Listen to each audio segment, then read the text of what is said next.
Ladies and gentlemen, welcome to your WWE Extreme Rules 2019 live, not live reactions, preview and predictions. Live reactions is still 2 days away, guys, but we've got preview and predictions coming at you right now.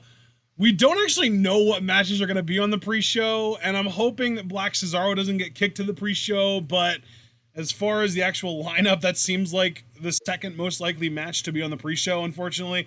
But we'll see. Regardless, I'm going to run down the card real quick. We do have a Cruiserweight Championship match. Drew Gulak defending against Tony Nese. We do also have Aleister Black versus Cesaro, as I mentioned. We also have The Undertaker and Roman Reigns versus Drew McIntyre and Shane McMahon. Braun Strowman versus Bobby Lashley in a last man standing match. And then we get into our title contention, our title matches. The Revival defending the Raw tag titles against the Usos. Daniel Bryan and Eric Rowan defending the Smackdown tag titles against the New Day and Heavy Machinery in a triple threat. Bayley defending the Smackdown Women's title against Alexa Bliss and Nikki Cross in a handicap match. Ricochet versus AJ Styles for the United States Championship. Seth Rollins and Becky Lynch defending their Universal and Raw Women's titles, respectively, against Baron Corbin and Lacey Evans. And finally, the match that is going to be the main event as far as we're concerned, Kofi Kingston defending the WWE title against Samoa Joe. John, now that I have finally kind of run through this entire card, I've got to ask, how do you feel about it, brother? You know, brother, Extreme Rules admittedly is in a very weird place with me. Because on the one hand, there are matches here that I'm hyped as hell for. Even some matches, guys, that you probably wouldn't expect me, given my opinions on wrestling and the like that you've been around for years for, to be excited about. On the other hand, though, I think one big thing against this show, for me, way too many tag matches. And only two that I care about, and that would be the actual tag team championship matches, oddly enough. Yeah. I mean, Shane and Drew against Taker and Roman, I don't care. I actually groan thinking about this match and how much it's been promoted. That's honestly why it's so low on the card for us. We're going to talk about that third, because it's like there are no real stipulations. There's no consequences for the winners. It doesn't really matter. It's just like a shill match. It's like, oh, let's just shove Undertaker in there to pander to casuals. Yeah. Like, honestly, bro, I don't even think I'm necessarily being hyperbolic when I say that this has been one of the most promoted matches on the card. Maybe even more so than the double championship match. Like, I just feel like this match has been in our face a lot. I don't think you're stretching by saying that at all. You're definitely, it's in the conversation. Like, it's definitely up there. I don't know. But, and then the handicap match for the Smackdown Women's Championship, like, even that's got, like, a tag element in it, because I'm assuming Alexa and Nikki are going to have to tag in and out. Yeah, like, no one ever said anything about tornado rules. Exactly. So, yeah, way too much reliance on that type of match and that type of concept. That notwithstanding, though, I'm actually pretty close to Mark and hype level. Mark Schoeneman said his hype is an 8.5. I'm coming into this with a hype of a solid 8 out of 10. I think what's good on here is really good. Are you half higher or half lower? Half lower. I'm at 7.5. Interesting. But no, give your take on this card, man, since you kind of wanted my take. Yeah, well, it's one of those things where I agree with you that there are too many tag matches. And to me, really, the double title tag match, you know, Becky, Seth, Corbin, and Lacey, and the match that we were just talking about, Taker, Roman, Drew, Shane, those two matches are like, oh, God, I just can't wait for them to be done and over with. Like, I'm ready to move past both of those feuds completely. I'm so done with the whole Roman, Shane, Drew thing, especially because Drew hasn't benefited one fucking lick from it.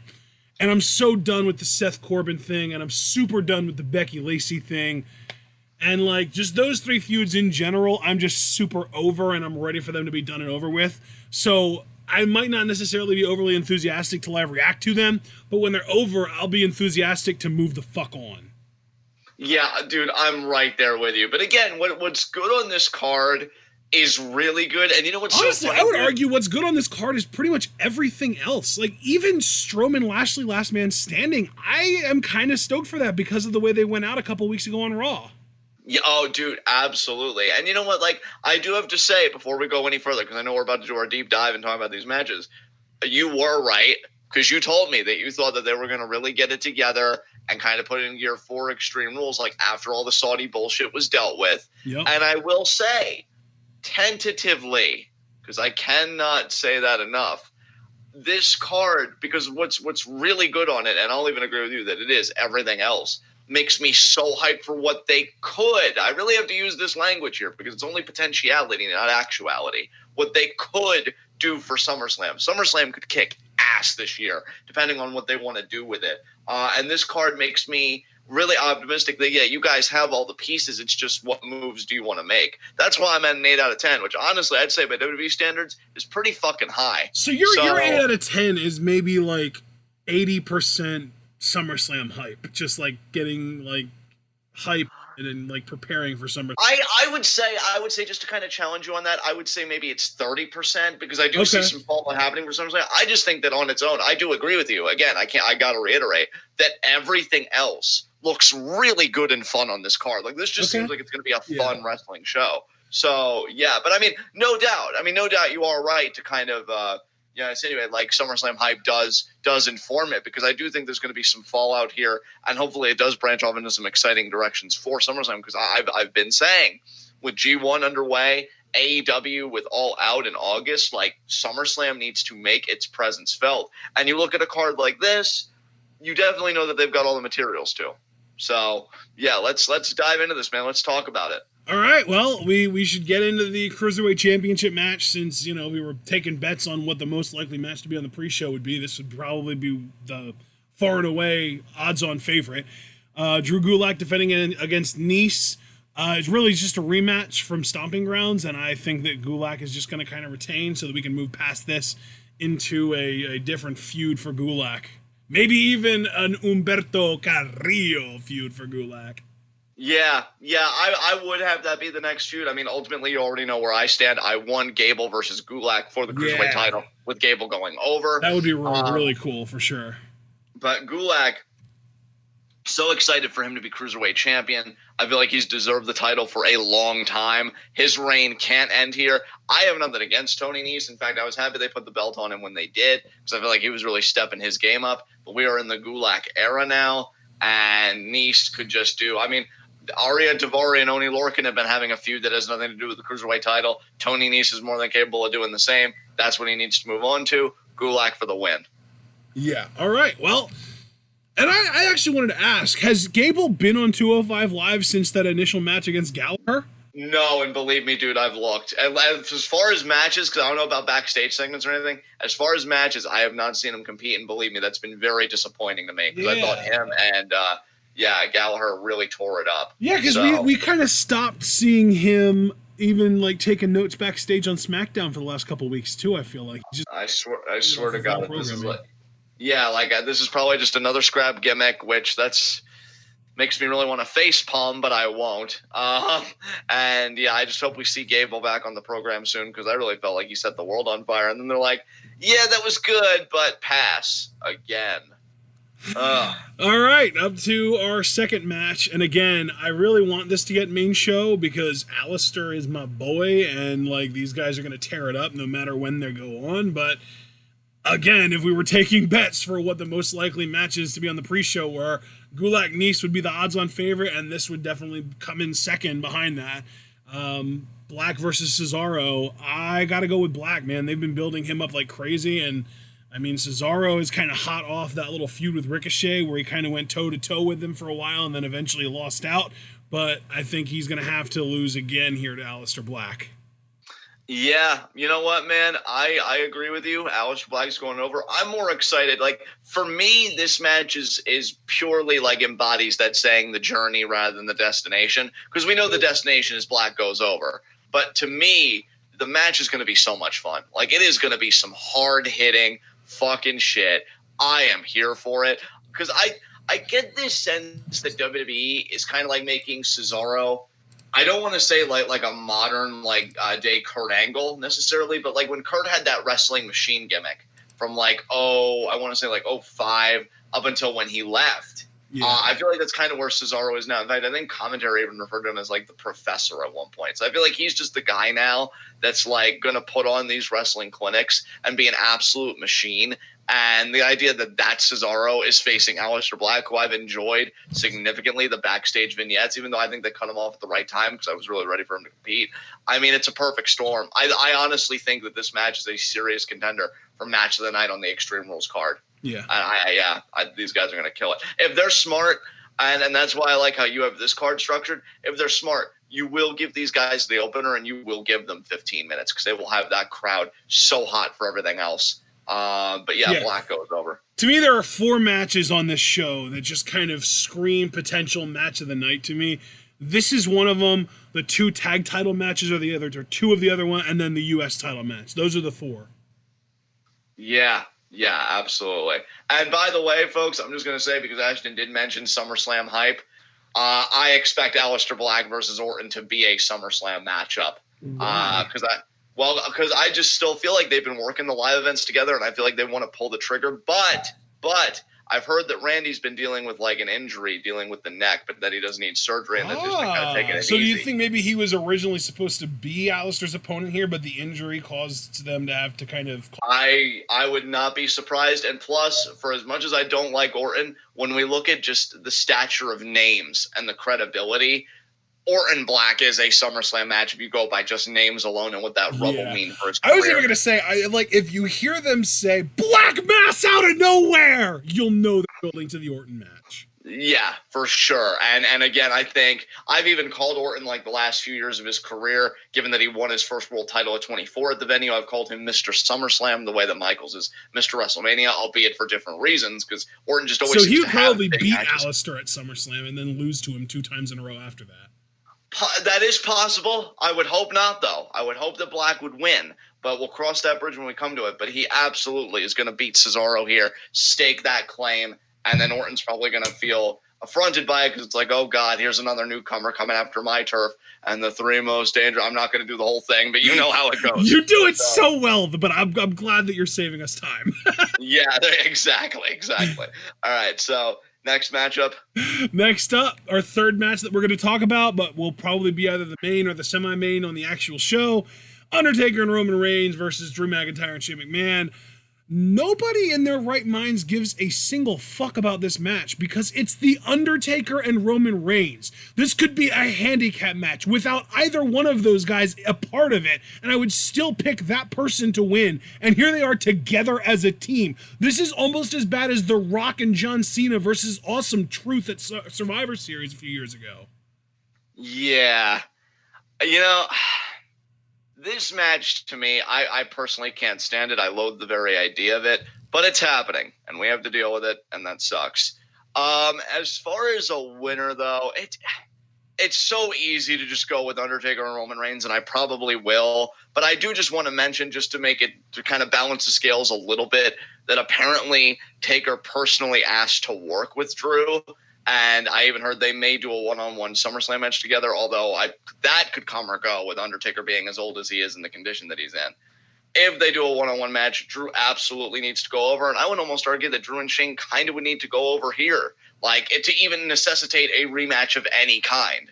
Any of these people getting together for any reason. So I am, in that way, kind of leaning towards the heels. But look, I feel like the story is, right, the story right now that they're telling is that Roman Reigns has had his hands full with these guys, and all things being equal, Roman Reigns is better than Shane McMahon. Hell, all things being unequal, he's still proven himself to be better than Drew McIntyre, right?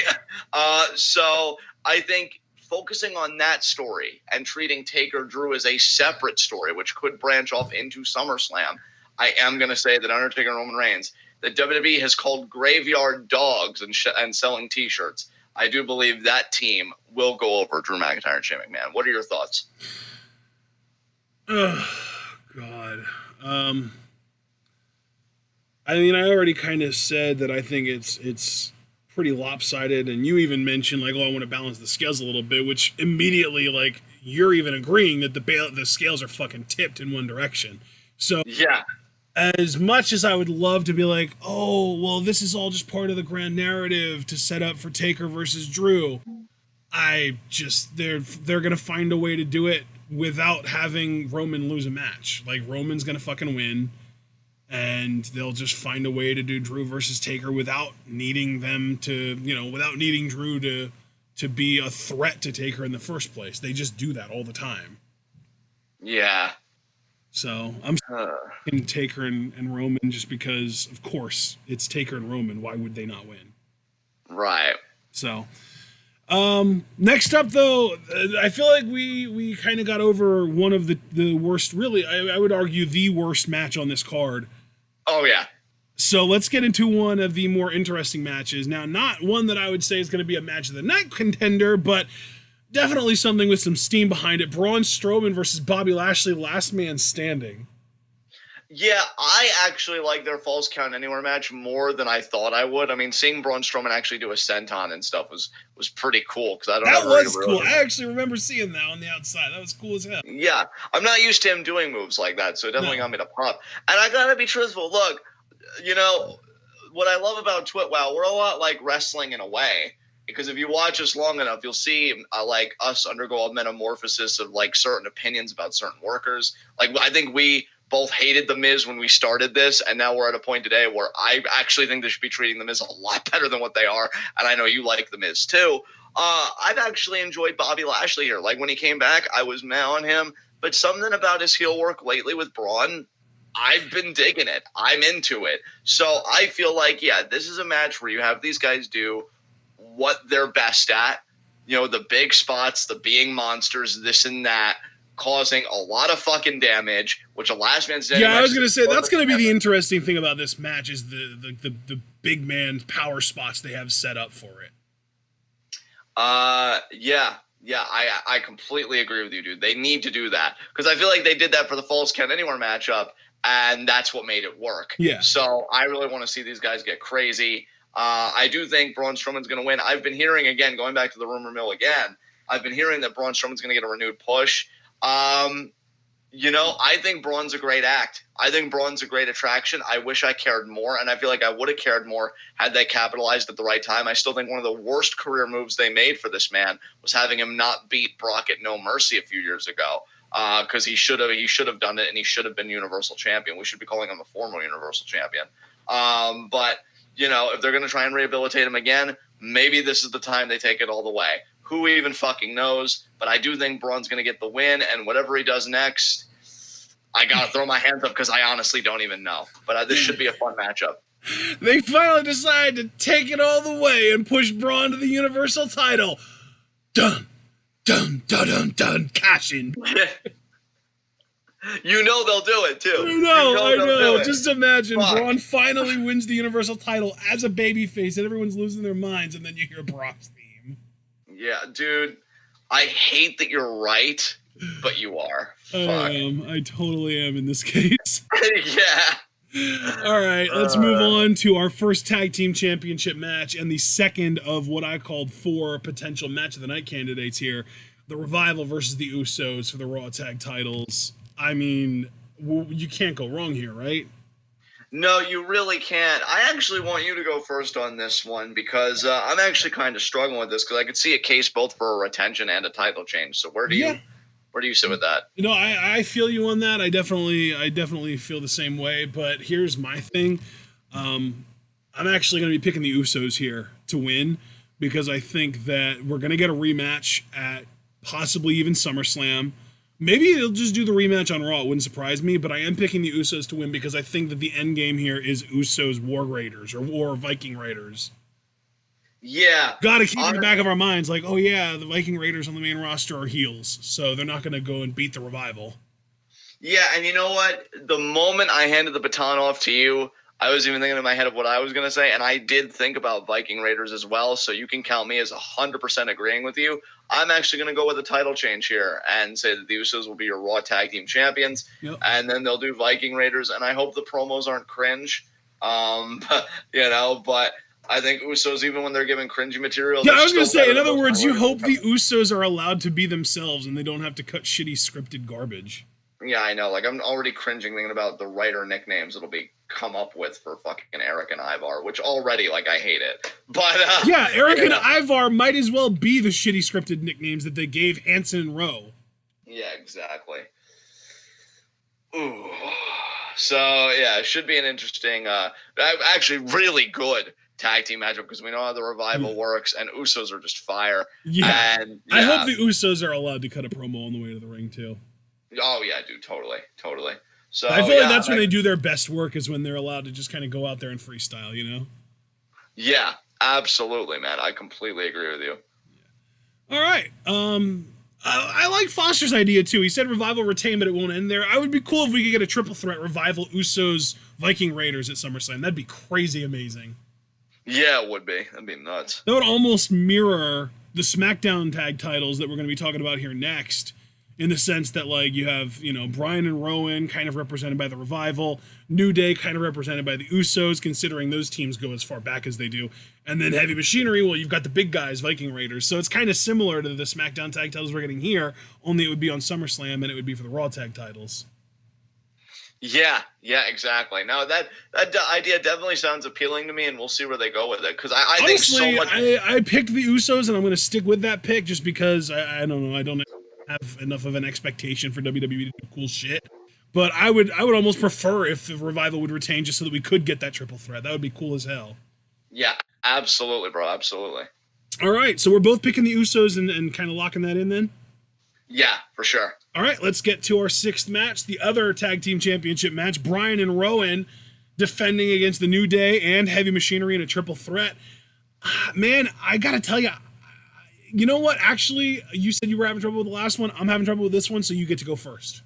Sweet. And actually, dude, I was pretty straightforward. I think the champions are going to retain here. Yeah, that's where I was leaning, but also, like, look at those other teams, though.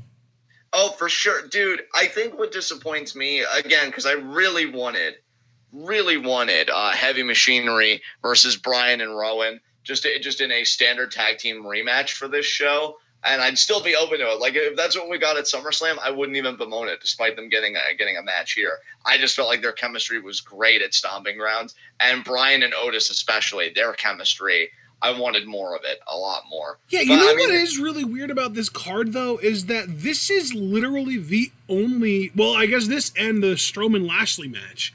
Those two matches are the only matches on this card that will be, like, no rules kind of stipulations. Like, where it's like, you can do what you want, no disqualification kind of deal. Because this isn't even technically that. It's just a triple threat, so anything goes anyway. And then Strowman Lashley's last man standing. This is Extreme Rules, and there isn't an Extreme Rules match on this card. Isn't the tag team match Shane and Drew an Extreme Rules match versus Undertaker? And if not that, isn't the main event tag match an Extreme Rules match? I think they've even said that multiple times on commentary. Oh, you know what? Yeah, Taker and Roman versus Shane and Drew is no holds barred, and you're right. Rollins and Becky versus Corbin and Lacey is Extreme Rules. So those are the two, like, it's the two worst matches on the card as far as I'm concerned that have this cool stipulation. I always feel like that Kevin Owens promo when they gave him the Miz in that tag match when Miz was still heel. You gave me the worst one. Yeah. And it's the same with Extreme Rules. You gave it the worst one. So, yeah. But honestly, dude, with the Triple Threat SmackDown tag match, just kind of round up my thoughts, because I think you said, like, you were kind of leaning the way that I said. I am sticking with Bryan and Rowan retaining, which I've been loving them as a team. I don't think I've ever been a bigger Rowan fan than I have been since he's been running with Bryan. I don't know, just...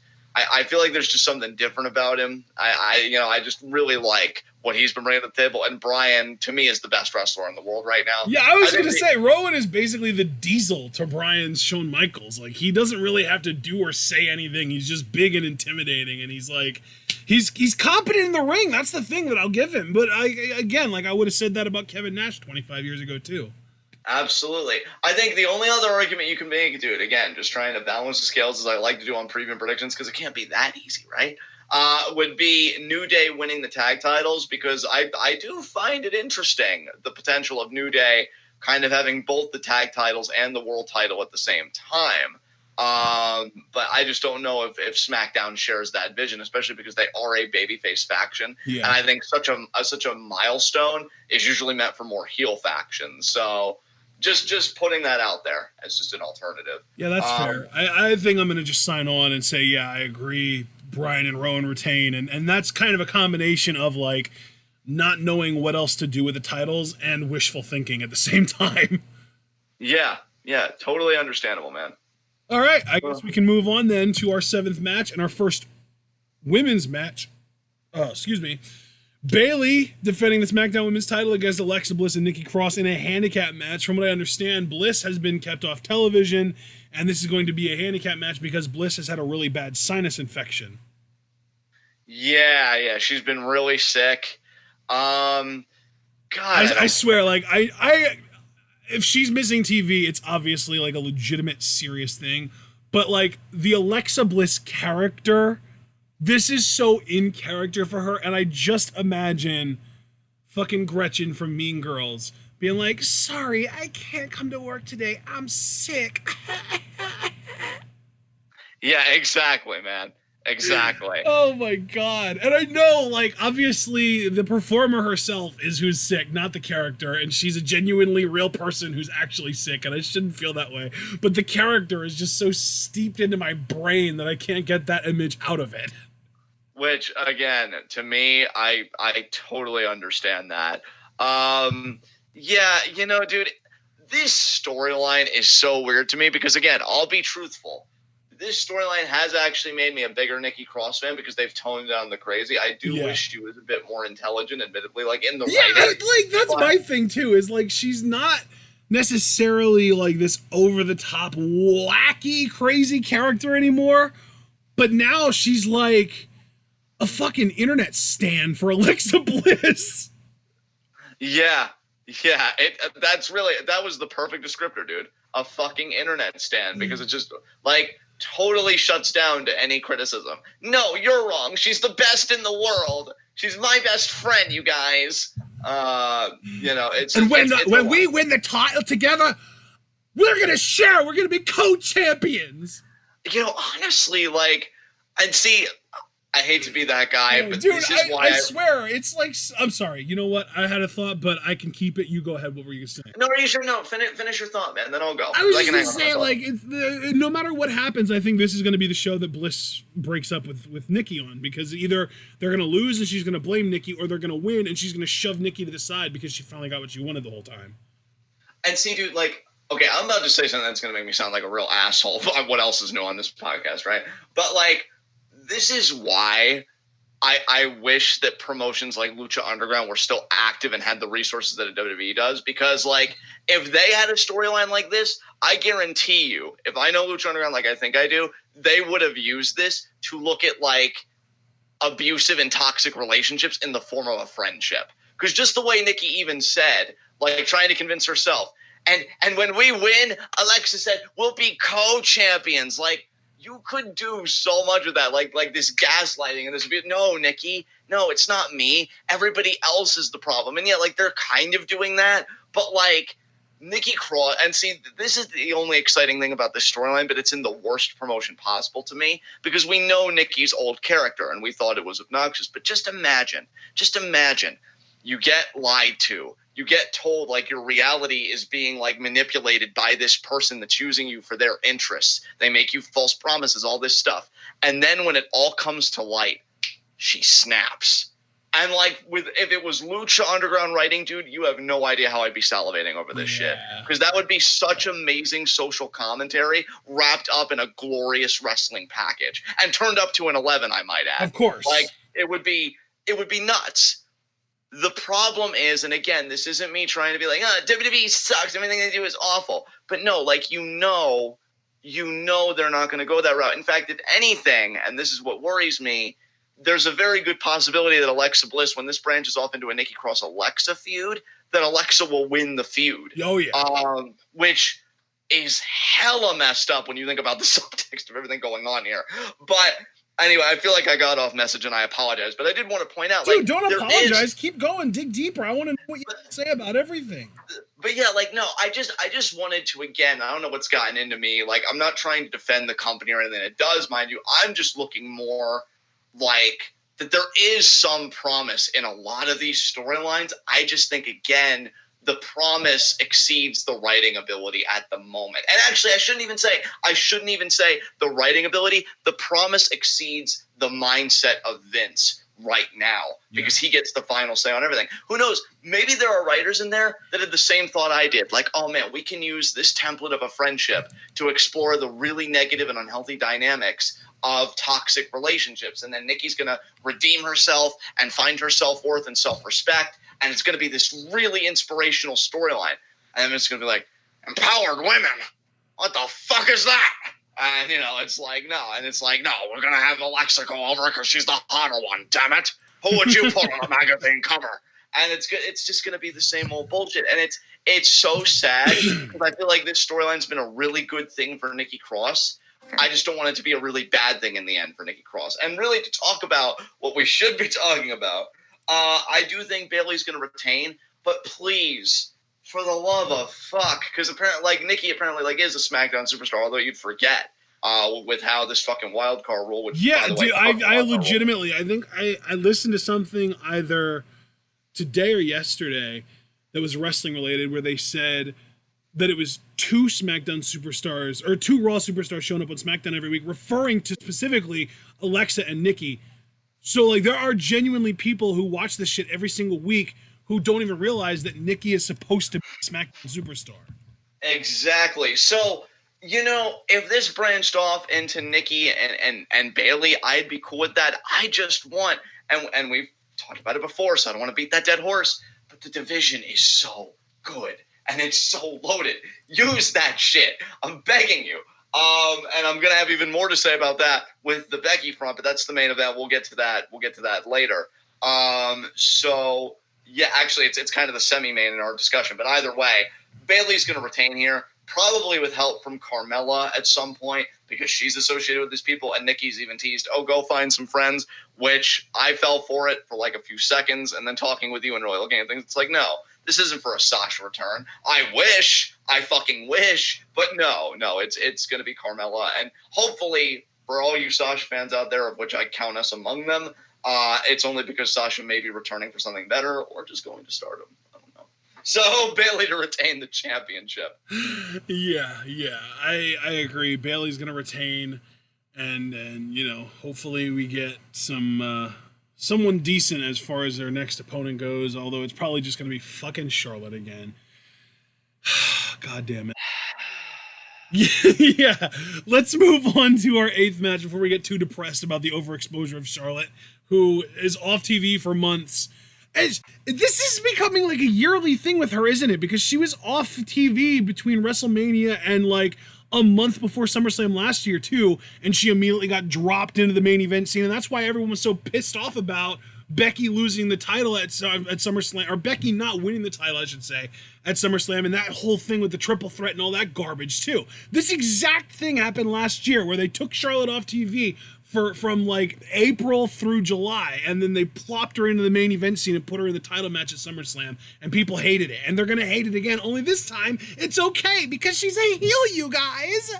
She's the new Dolph Ziggler. You just go off the fucking grid. She's forever. So much worse than Dolph, though, because now that Dolph is done with his WWE storyline, his WWE Championship storyline, he'll be either relegated or doing nothing. Charlotte is either main event or just straight up not on TV at all. With Dolph, at least you'll see him in mid-card shit a lot of the time. You know what? Worthwhile retort there. I'll give you that point. But yeah, she's fucking trash. Strong agree, bro. Dude, this hell is never gonna end for us. Like it's just gonna be like, oh man, Charlotte's been gone, and you realize, like, what is? Can I just say, dude? Only since you brought it up, because again, I was good to like leave the anchor at the door, move on to the next match. But since you brought up Charlotte, what a slap in the fucking face that the one time she's gone for like a sustained absence, they go with the Raw woman for the fucking feud for Bayley. Yeah, Ember and Sonya and Liv, we see you, but nah. We see you, we just don't like what we see. See, there's a difference. And look, I can understand the argument being made oh, but you can't do Bayley, Ember, or like any of these other people because it would be mostly like face versus face. But if there was ever a time to break that rule and just use the device of Bayley's a competitive champion that wants to take on all comers, this would be fucking it. Yep. But no, we go with the Raw woman, and just in time for Charlotte to be like, okay, guys, I'm back. I had an amazing time with my boyfriend Andrade. I grammed all of it. I'm ready for my, 10th championship, maybe? I'm ready for it, so let's do it. And do you know what the worst part of it all is, too? Is that, like, they're going out of their way to avoid doing a face versus face feud with Bayley, whether it would be with Liv or Ember or whatever. And yet, the entire fucking feud, Alexa has been pandering and trying to paint Bayley as the bad guy. So she might as well be trying to be the face anyway. So what's the difference? Yeah, you're absolutely right about that. Oh my god. Oh, Charlotte ruins everything. All right, man. Now that we are sufficiently Charlotte and Bliss combined, like their powers combined. Oh god. Like the two of them, they have been the focal point of all WWE related women's divisions for like 3 years running now, if not more. Oh, dude. Oh, why? Oh god. All right, well, now that we're sufficiently depressed, think we could talk about our next matchup. Ricochet defending the United States Championship against a newly heelified AJ Styles. Now when I call him Alan, I can do it with heel undertones. I feel like we're going to just stop calling him Alan now, because now that he's going to be a dick, we're going to respect him more. I mean... you're not wrong. Why you gotta call us out like that? No, in all seriousness, I have no idea what the hell I even just meant when I said to call him out with heel. Like, what the hell even is that? I make no sense to myself sometimes. But anyway, rubber match for the United States title. This feud's been fucking great for Ricochet. Is it really a rubber match, though? AJ never really beat Ricochet. I mean, he did, though. He had his foot under the rope, though. Did he the first time AJ beat Ricochet? Did he? Did he? I forgot about that. That he beat him the one time, and then that was the non-title, and then the title was. Yeah, okay, I got you. Yeah, okay. So, okay, good. But yeah, just getting back on my train of thought. Yeah, I feel like this feud's been great for Ricochet. I love a good rubber match feud for like a mid-card championship. God, I just wish Ricochet could talk more. Like, not more, but like, I wish he was a better talker. I wish he was a better promo. Dude. Thank you, fam. Because, like, I'm sitting here, right, and I'm like, because this feud, let's give this undercard feud some credit, in that in the same feud, you give Ricochet not only, like, his first worthwhile feud right out of the gate since winning the title off Joe, you gave him a win clean over AJ, which, again, is fucking huge, because I'd still say he's one of the top guys in the company, but you also use this feud to facilitate not only an AJ heel turn, but a club reunion. This feud has accomplished a lot. Let's just give it that credit. It has. So I love it for that. Absolutely. But I have to address what you said, though, because you're 100% right. I think when you look at feuds like this, right, the design is you get the undercard champion, in this case Ricochet, you elevate him because you see main event prospects in him. And the funny thing is, I see a main event prospect in him too. But if you're going to be a main eventer, you have to talk. Like, you have to know how to talk. And it's not that he's the worst talker I've ever heard. Again, we just got done having a pretty much dissertation on why Charlotte is terrible. But, like, he's going to need to be better than what he is. And I just really feel like with a guy that's so good at practically everything else, it's just his Achilles heel. So I don't want this to be – I guess I'll get at to what I'm trying to get at here with you. I don't want this to be a case where we're really excited about this feud now, and it's like, oh man, this is so great, it's done so much for AJ, and it's doing so much for Ricochet, and it's so wonderful, and then 3 years from now, maybe a little more, maybe a little less, we're right back here, and we're still wondering, like, why Ricochet hasn't moved the needle, even though the answer is, like, right in front of us. I think you just said it. But I would hate for this feud, and for what it's doing for Ricochet, to not have as much mileage as it probably should. So that's pretty much where I'm coming from. I want to hand the ball over to you, though. What do you think? I first of all, before I actually talk about, this specific version of this match, I agree with you that I love what this feud has done for both guys so far, because I feel like they've really done a great job of kind of propping up Ricochet's credibility while also kind of maintaining this air of like AJ could beat you if he just stopped fucking around. You know what I mean? Yeah, exactly. Completely agree. Because it's like they're really going out of the way to be like AJ Styles, best wrestler in the world. Like this dude is an absolute fucking force in the ring. But Ricochet like is also really, really, really good, and he can catch someone like AJ on any given night. So, and I also love now that AJ has kind of stopped worrying as much about doing things the right way, and he's just worried about winning now. So because of that, I think I'm going to pick AJ to win here. All right. Interesting. Yeah, I don't think I ever picked a winner. So you made a prediction first. You know, it's funny. I don't know if we ever picked a winner for the Strowman Lashley match either. Oh, I think I even said Strowman goes over. Okay. If I didn't, let me just lock that in. Yeah, Strowman goes over. Yeah. I mean, we're on the same page there. I would also pick Strowman. I just don't remember ever actually like explicitly saying that I think he's going to win. Yeah. But yeah, so I'm going to say AJ wins the U.S. title here, and it's like what, second or third for him? I want to say third. Yeah. Yeah, that would be the third U.S. America. I have to make picks too. God. See. Actually, you know what? Sleeping Angels makes a really good point in chat. It could be a no DQ match, but it isn't. So I'm guessing there's actually going to be a DQ here, and we're going to just extend this to SummerSlam. Ooh, I like that option. Yeah, I'm gonna say Ricochet wins via DQ, because it's gonna be like he has AJ beat, and then the club guys get in and beat him up. Wow, you know, it's not often that you kind of invoke kind of like a third way kind of result. I feel like I'm normally the one that broaches those. Yeah, that's true. You usually are. You know what though? I will say it might not even necessarily last till SummerSlam. They might do the DQ finish here and have AJ win the title on an episode of Raw between now and SummerSlam. Oh yeah, with them trying to like correct course and with them main eventing Raws lately, as I believe, who noted that? Was it Foster? Somebody noted that. I wanted to give credit. Thing is, we've only got 4 episodes of Raw between Extreme Rules and SummerSlam.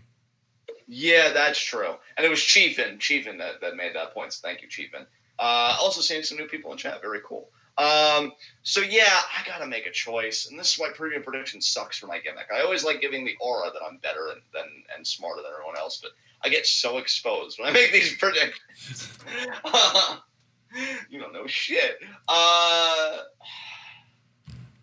You know what, dude? I think a new motto that I'm going to try and follow going forward is probably when in doubt, go with the champion.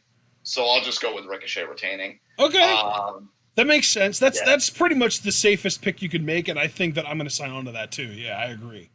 Yeah, so Ricochet retains, but it's been a great feud, and honestly, if we just go by how entertaining it has been and how much it has accomplished for the people involved, this is one of the best feuds in WWE right now, so I really got to tip my hat to it, and yeah, Ricochet will retain. And really, can I just say too, because I've been mentioning SummerSlam, if Ricochet does retain, I am 100% keeping AJ's name in the hat for a Universal Championship match at SummerSlam. For sure. Like, yeah, I know you've been calling for it. Like, AJ turned heel, and you were immediately like, oh, well, now AJ needs to face Seth for the title at SummerSlam. Yeah, because that Money in the Bank match, oh my God. Yeah, we need that. But will we get it again? Will we? We'll see. Let's find out right now. Let's talk about Seth Rollins and Becky Lynch versus Baron Corbin and Lacey Evans. If Corbin and Lacey win, they get the Universal title and the Raw Women's title, respectively. You know what the worst part about this match is? And this is an Extreme Rules match, which, like, okay, I guess. I'd see, the worst part about this match, besides everything, just getting ahead of that joke before anybody makes it. Yeah, no, you're totally right, though, it is. Yeah, I love you. The worst part about this is that, like, the opposition has been, like, thoroughly discredited. Because, like, Becky has handily defeated Lacey Evans, and we've seen that all things being equal, Seth Rollins obliterates Baron, like, every time. I guess the only reason that the heels are a threat here is because it's Extreme Rules, so they're not bound by, convention, morality, and most importantly, the rule book. So they can do whatever. But I think when you're Can I ask you a question, actually? Because you pay more attention to Raw than I do, I think. Okay, yeah, I'll see if I can answer your question. What is it? Whose idea was it, kayfabe-wise, to make this match Extreme Rules? I believe it was the heels' idea in Baron and Lacey. So it wasn't like a Seth thing, like, oh, you know what, I'm going to be able to do whatever the hell I want to you at Extreme Rules or anything. It was like Corbin like announced it or something, right? Yeah. Good God. I hate that so much. Like, the point of a no disqualification match is supposed to be to give the faces or the face the advantage, because obviously the heel's going to cheat regardless, and now the face is allowed to cheat without it actually being against the rules, so they'll be more willing to do it. But like, I just hate it when it's like the heel's just like, it's going to be an Extreme Rules match. It's like, ooh, scary, you're going to keep doing shit that you've been doing, only now I can do it to you too. Yeah. You know, when you put it that way, wow. Yeah, dude, like, so I feel like the opposition has been thoroughly discredited, as I noted. I feel like the champions on the opposite side are just so OP right now. Like, dude, I feel like everything about this match was designed to benefit Seth and Becky. Because when it was just Seth versus Corbin, Lacey could interfere and distract and stuff, and there was no one really there to check her until Becky obviously showed up eventually. And like with Lacey and Becky, Corbin could have held Lacey, but when they're in the same match, like, you're checking yourselves. You like, Corbin is going to have to be able to like hold up against Seth Rollins, and Lacey is going to be able to hold up against Becky straight up. And we've already seen countless times that they fucking can't. Oh, Ashton, not to potentially cut you off if we're going to make any other points, but I need to say something about this match that I said to you in conversation when we were talking about Raw, and you actually said that you thought that those were good questions that I had, so I wanted to reiterate them here. How is this match supposed to work being Extreme Rules? Like, if it's Extreme Rules, right, and that being that there are no rules, wouldn't Baron be completely within his rights to hit an end of days on Becky and yes, I think so, yeah, totally. So, like, I want that established, man. Like, I want to know what the rules of this are, because there aren't any. That's the thing. Yeah, well, and that's that. That would be the contradiction, right? Like, how can you have rules in a match that's supposed to have no rules? But like, if you're the heels, yeah, like, imagine having an Extreme Rules match, and then like Becky Lynch is like beating the shit out of Lacey Evans, and Lacey gets like, she's in so much pain she has to tag out, and she tags Corbin, and Corbin comes in, and Becky's like getting all up in Corbin's face, like, oh, what are you gonna do? What are you gonna do? And Corbin hauls off and pops her, and the ref calls for the bell, like, no, you're not allowed to do that. He's just like, dude, she just used a fucking steel chair on my partner. What do you mean I can't do that? See, and this is where, even with the challengers being thoroughly discredited, I feel like WWE, through the writing, and I'm not trying to sound like, oh, the product needs more edge, but like, seriously, I feel like they missed. The product needs more Adam Copeland, damn it! Oh my god! Can you have 1 foot in your room and 1 foot out? God damn it! I love how you cut yourself off there to think about what to tell me to do. Yeah, shut up. But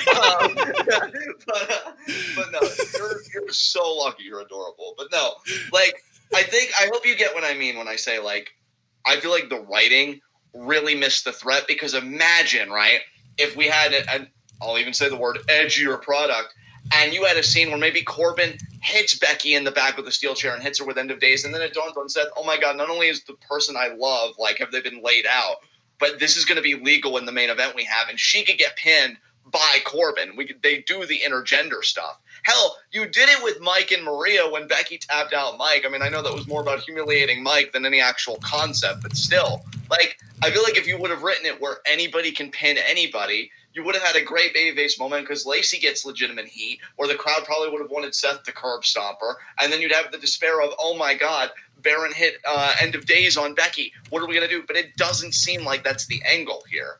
It does seem like only men can pin the men, and women can, pin the women. So maybe. But you know what though? You say that, but someone even said in chat earlier, Becky is going to tap out Corbin to win this match.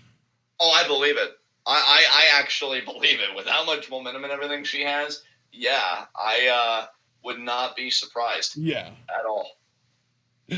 Oh, God. Dude, and see, dude, this match more than any other as well. Not only do I feel like they kind of missed some opportunities, although again, I was going to say maybe they can get around it by having Baron hit End of Days on Lacey on Becky at one point, and then just signaling to Lacey, "Hey, cover her.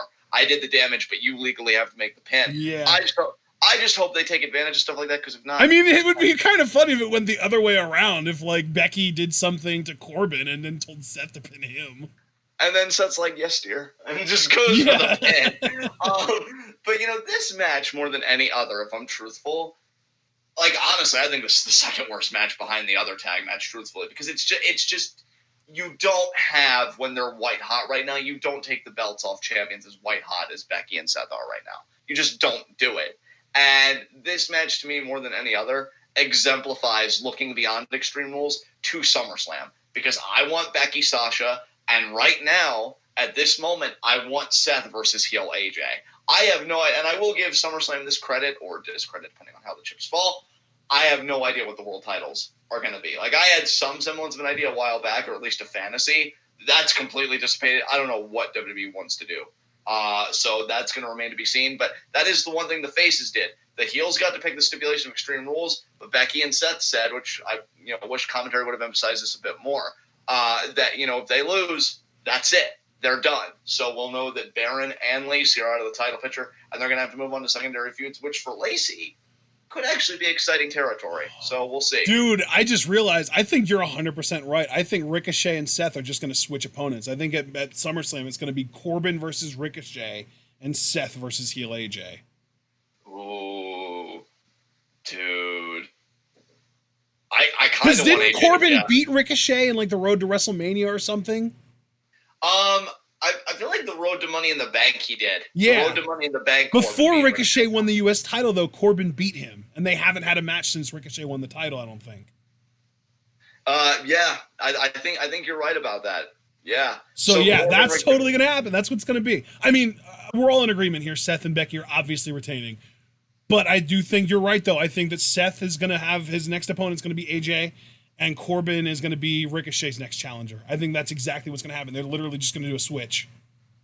Yeah, and you know what, dude? I didn't even think about Ricochet's dance partner, but I'll have to give you credit. I think you're 100% right on that. I do think it'll be Corbin Ricochet, and honestly, heel AJ versus Seth. I'm just going to say now as a fan, I kind of want heel AJ to go over. Like, we just had him have the WWE title for over a year not that long ago. But a heel reign. He's just such a workhorse, though. He is, and with Gallows and Anderson in tow, and he's never been Universal Champion. Yep. I just, I want Would that make AJ Styles the fastest WWE superstar from debut to becoming a fucking Grand Slam champion ever? Oh, Alan, look at you prospering. But he debuted in January of, I want to say, 2016. So it will have not even been 4 years between his debut and becoming a fucking Grand Slam champion. Phenomenal. That is and before anyone says it, no, you don't have to win a tag title to be a Grand Slam champion, goddammit. It's just 4 major titles in the same company. I hate when people are like, oh, but he's never won a tag title before. It doesn't matter. That's not what counts towards a Grand Slam. That only mattered when there weren't 4 singles titles. But I still have to remember, too, that Brock has the fucking briefcase, and I have no idea. Yeah, oh, God. Yo, dude, I forgot. I forgot about you. I forgot. We both forgot. God damn it. I brought it up earlier with the fucking Braun thing. Like, oh, they're going to finally push Braun for the Universal title. And then Brock. God damn it. Brock ruins everything. Vince ruins everything. Yeah, he really does, friend. Wait, AJ hasn't won the Intercontinental title yet? Are we sure about that? No, he hasn't won the Intercontinental title. Whoever said that is right. Yeah. Oh, yeah, wow. McLean Roche is right.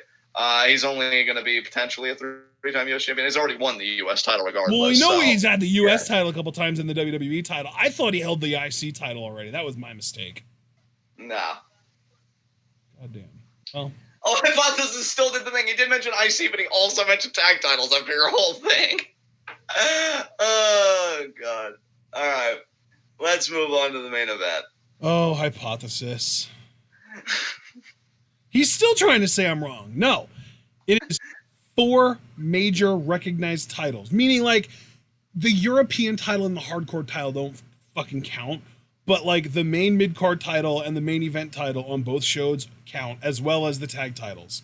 So you really can become a Grand Slam champion by winning the WWE, Universal, US, and IC titles. You don't need to win tag titles to be a Grand Slam champion in the WWE anymore. So anyway, let's move on to what we are considering the main event of the show, because really, like, the funniest thing about this intergender tag match that we've got with Becky, Seth, Baron, and Lacey, I don't even know if it's going to main event this show, like, for real. Like, you've been calling it the main event. I would bet money on Roman and Taker main eventing this show. Yeah, that's a really good point, actually. I wish I could be like, no, you're wrong, but I'd be wrong. So, yeah, they could totally main event. Absolutely. I hope they don't, though. God, it's a shame that we can't trade Extreme Rules like we did SmackDown this past week and be like, why can't hey, we? You want to cut into this? I guess we could, right? Fucking Extreme Rules. Yeah, Extreme Rules, we're doing that shit under our own volition. We're not doing that for Patreon.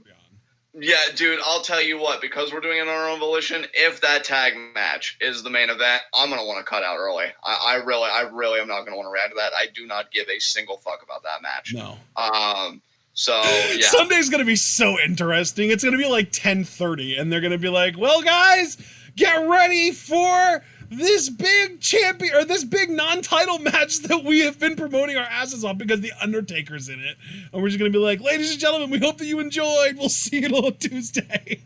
Yeah. Oh, I wish a motherfucker would. They don't have the balls. But the thing is, they totally do. They do. They totally do. Yeah, they totally do.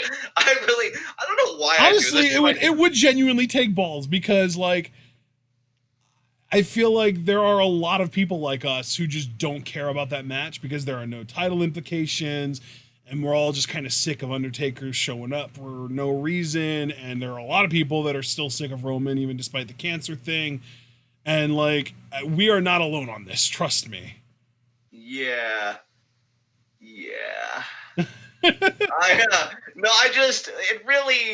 And especially because of Shane. Like, so many people are sick of Shane, too. I should have mentioned him. I feel like Drew McIntyre is the only character in that match that people are not sick of.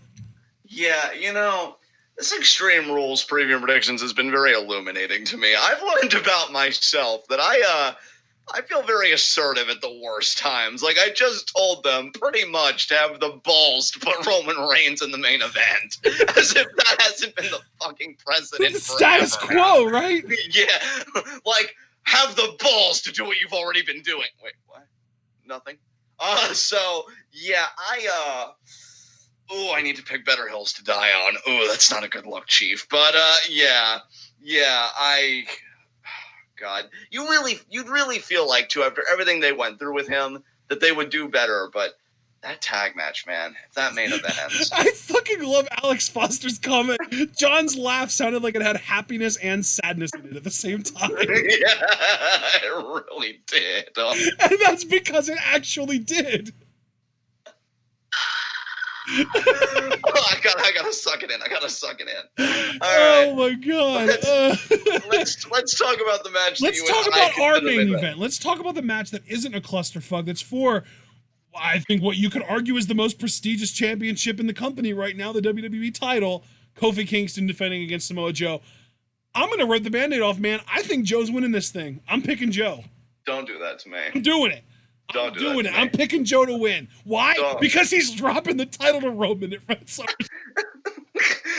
Okay, first of all, you suck that laugh back in right now. No, it's too funny to be true. Oh, damn it. I thought you were going to say it's too late. It's already progressed too far, which you also would have been correct, but shit. No, man, like, even so, like, engaging you completely in good faith. Don't do that to me. Because, like, here's the thing, man. I have even said that I would not care if Joe would drop the title a month later to somebody. And, that includes Roman, as much as it would pain me to admit it. I just want Joe to get that vindication because he's been so good at his craft, just pro wrestling in general, for so many years. And he's one of the best mic workers in the company, and he's just one of the biggest threats in the company. I know he's on the older side, and he doesn't work like he used to. TNA got the best years out of him, unfortunately. And so, but I think even this Joe, is still one of the best guys that WWE has. I want him to get that nod, even for just a month. I love Kofi. I feel like I've defended the Kofi reign, against naysayers and stuff. I feel like he's been a great champion, great guy, great story, great everything. But I have said that when I am a fan of somebody more than Kofi, like I was with Owens, and like I am now with Joe, that I am going to go with them fandom-wise. But that's different from what we do here. So that brings back, who do I think is going to win? And that's where I struggle because, dude, I want to believe in your vision right to the very end. Because, again, I'm not expecting a long reign for Joe if he ever wins a world title. I just want him to have the experience. He should have had it in the fucking AJ feud, but Alan had to be a little bitch. So, especially because his mic work was just, that's the best. Oh, you know what? I just realized something. I take it all back. Joe is a Raw superstar, so Kofi's retaining. Oh, yeah, and that's right, too. Oh my God. Yeah. No. I'm sticking to my own rule. I'm not going to be a hypocrite and pick against a rule that I made up last month. I'm sticking to my rule. If we have an inter-brand title match, I will always pick the title to be retained until the contrary happens. So until a superstar wins a title from the brand that they don't belong to, I'm going to keep picking the people to retain the titles in the inter-brand title matches.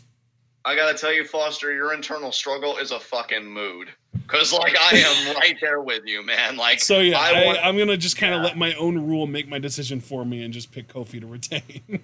Damn you for being such a that was fun while it lasted, though. Yeah, all 2 seconds of it. No, damn you for being so principled and having character actually be logically consistent. I don't give a fuck about that shit. Win at any cost. But no, in all seriousness, I'll be truthful with you, dude. Again, I have no problem with Kofi. This has nothing to do with Kofi. My thing is just, who the hell does he work with at SummerSlam? Because I've been saying Shane. Dude, no, please. Dude, look at the matches and how they line up. Drew versus Undertaker's happening, right? Yeah. We're not going to do Roman versus Shane again, are we? I guess not. But what about Shane versus Owens? You're right. You're probably right, actually. So it'll be Roman. It'll just be face versus face. They're willing to do that at SummerSlam. I just don't want it, Nobody does, but it's Vince. Vince is the one person in the world that wants it, and he's also the only person in the world who fucking matters in this case. And I don't know. See, well, look, it's preview predictions. We let all of our laundry air out here in these videos, so I'm just gonna let it all hang out. I've been saying Bray, Kofi, and I'm still keeping that on the table. That's the thing. Bray's totally going to show up either on this show or on the post show or on the post Extreme Rules Raw, and I have no clue who he's going to be going against. But at the same time, I feel like I've been overthinking it because nobody said that Bray was going to come back and main event immediately. He might do an undercard feud first, which I'll just come out and say I think that's a mistake. I don't think you kind of pussyfoot around at this. I think you go right for the jugular immediately. That's just me. There's a reason why I'm not a writer or a booker, and that's it for you right there. But another thing with what, dude? I just had a thought. Sure. We both have Braun Strowman winning Last Man Standing, right? Yes. Okay, what do you think happens with Braun going into SummerSlam? Anything? Right now, I don't have any idea, bro. That's going to be Bray's first feud. Ooh, that's interesting. And actually, if anybody's still hanging on to their theories, which I was about to explain the last theory, the last card that I wanted to play about Firefly Funhouse and the whole character, it still works for Braun because his first championship was a tag team title with a fucking child. Exactly. So, that's why that was the connection. Braun, I was literally thinking, who on the product has associated with children? Braun was the one name that came to my mind because of the Nicholas thing. Ooh. You know what, dude?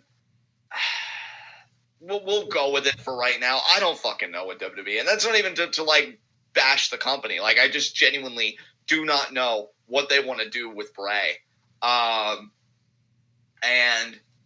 I will say too, I was gonna go to Bray's Twitter, because even though you and I don't like it, storyline build does occur on social media these days. And he tweeted, "Bad people don't start off bad. It's the choices they make. They make these choices because they want to be remembered, envied, worshipped. Intentions always start off just, but then the journey happens and the choices you make cement your legacy. I wanted to be brave and courageous, but I lost my way. I gave into desires and lost my meaning. Lessons painfully learned. I can be a hero. I will be a hero because you need me to be." I've almost wondered if either he's going to be a heel that feels like he's a hero, which could actually be really fascinating, but like a Dark Bo Dallas, if you will, which could be a lot of fucking fun. Like or brother, if the brother. Exactly. Or, again, it's wrestling. I've had a lot of fun with this storyline. You've heard the theories that me and my friends come up with.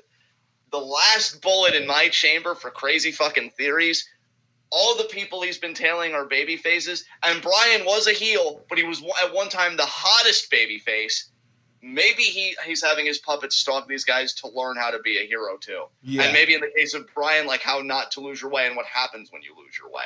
That would be fascinating to me. Yes, and it would. He's having these puppets gathering intel, okay, guys, what did you learn? Well, Miz taught me that a good guy's courageous, or just some shit like that. It would really, and even the Wyatt Queen on Twitter was a huge Bray Wyatt fan. I've kind of followed and interacted on Twitter with a huge Bray Wyatt fandom, which is really cool. They said, what if the Fiend really was serious? That the Fiend, in its own mind, wants to protect us. Again, it's the wrong company. Because if this was Lucha Underground, I'd be like, yes, do it. Give me this anti-hero that really wants to be a hero but isn't, or whatever. Oh God, I have no hope. Genius is all there. So I don't know what Bray does. Braun's a great idea, dude. Just to kind of circle around and just to make sure that everybody knows I was listening to you and I didn't get lost in my own cloud. Braun is a great idea. Kofi, I think, is viable because he had the moment with his family at Mania. I don't know. For all we know, dude, he could go after fucking Finn Balor for no fucking reason. It's the WWE. I don't know what they want to do. I know you don't know either. But going back to this match full circle, because I was saying who would Kofi even work with? It's a shame that Joe's a Raw guy, because if he was SmackDown, I honestly probably would see your vision and I would go with Joe as well. Yeah, if he was a SmackDown guy, I would 100% pick Joe to win here. But, yeah, he's not. I'm really starting to think that Joe's never going to be a world champion. He's just that guy that, he'll always be the threat. He'll always be the legitimizer. And he may even win a mid-card title or two. I mean, he literally just got done a U.S. title reign. But he'll never get the big nod. He'll never get, Joe, have this, at least for, 3 to 4 months. I just don't think that that's going to be him, which really sucks. But, Kofi to retain. And I hope all of this SummerSlam speculation leads to something good, because good God, they could have one hell of a pay-per-view. This could be one of the greatest SummerSlams ever if they want it to be. And it really comes down to them. So I will say, though, talking about this and talking about the possibilities of SummerSlam and everything else, I will say, man, my hype has gone up a little bit. I'll say that I'm at an 8.5. I won't get too overzealous. But yeah, I feel like this show has a lot of potential.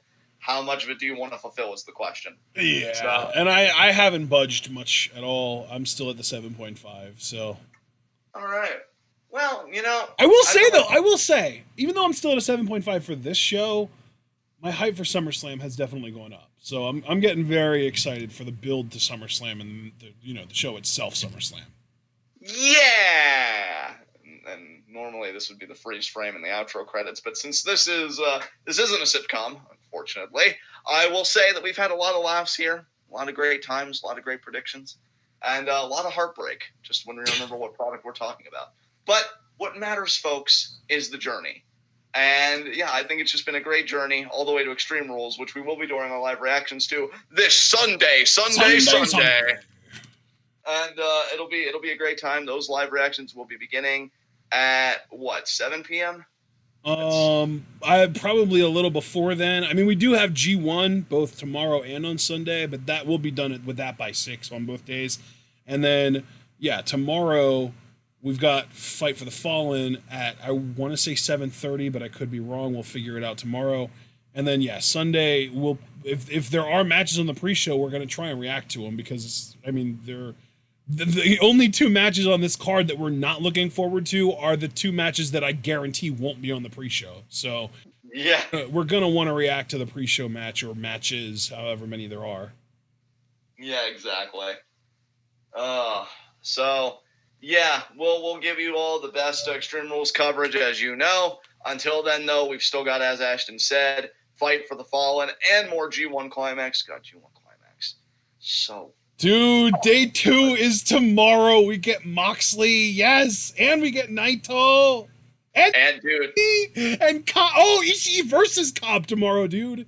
Yes, that's exactly what I was going to get to if you didn't, and you did. That's yeah, damn right. I can't be the only one vinegar stroking up in this bitch. So yeah, G1 Climax, guys, you gotta love it. We'll be giving all the best coverage there. And so until then, guys, that's all for me. Really grateful to all of you for coming out.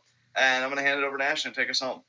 All right, ladies and gentlemen, we do hope that you all enjoyed this preview predictions. If you did like this video, let us know that you enjoyed it. You can also kind of help us out there. Just, the like in the video helps us out as far as visibility goes, because if somebody sees a video with a lot of likes, they're more likely to click it and check it out than if it had fewer likes or more dislikes or whatever. We would also love to hear from you. Let us know what you think is going to happen in Extreme Rules. Leave your comments down below once this video gets fully processed, and leave your preview and predictions. Let us know what you think is going to happen on the show down in the comments section. You can also subscribe to the channel if you're new. I know I saw a couple people that were new in the chat. One of them said that they subscribed, so thank you very much to you. And you can also click the bell icon to join the notification squad. You can follow us both on Twitter and on Twitch. You can like our Facebook page, buy our merch on Teespring, donate to our Patreon, and share this video and this channel with all of your wrestling fan friends and let them in on the best kept secret in the YouTube wrestling community. That's right, we are TwitWow, and we are the workhorses of the YWC. And I gotta tell you guys, we got quite a bit of content coming up for you. I mean, I already mentioned we've got 4 commentaries coming at you over the next 2 days. Now you do the math. We're doing a pair of double headers over the next 2 days. It's going to be hype as hell. We've got G1 both days, and we've also got Fight for the Fallen tomorrow and Extreme Rules on Sunday. Then this coming Tuesday, we've got more G1 coming at you, day 4, and SmackDown live reactions, Wednesday NXT live reactions, and then Thursday, Friday, Saturday, boom, boom, boom, G1 Climax days 5, 6, and 7. It is a loaded next week. Next 8 days even, if you want to include next Saturday, we have G1 as well. I know I have the Evolve 10th anniversary live reactions in the schedule for Sunday the 21st, but we have talked about it and we're not going to be doing that. I'm going to have to delete that from the schedule because the card just doesn't look that good anymore.